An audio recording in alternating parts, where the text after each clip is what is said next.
સુરત મહાનગરપાલિકા સંચાલિત ઇલેક્ટ્રિકલ બસના ડ્રાઈવરો હડતાળ પર ઉતર્યા છે। બેસ્તાન ડેપોની તમામ ઇલેક્ટ્રિકલ બસોના ડ્રાઈવર હડતાળ પર ઉતર્યા છે।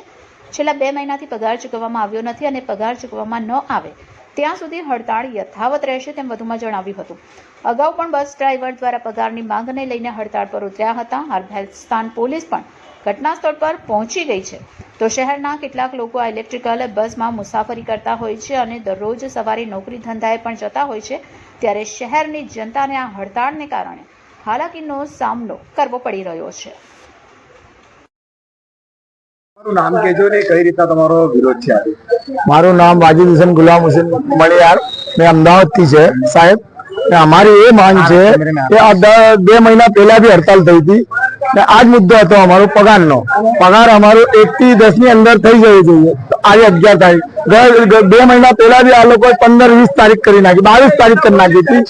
પીએફ નું, પીએસઆઈ નું અમારું એ જ ઇસ્યુ કે પગાર સ્લીપ આપી અમને બરાબર, એ બી 6 મહિનાથી અમારું પીએફ કપાય છે। 1 જ મહિનાનું પીએફ અત્યારે બતાવે છે જમા ખાતામાં, પીએફ માં જોયું તો અમે ચાલીએ છીએ રૂટ નંબર 11 ઉપર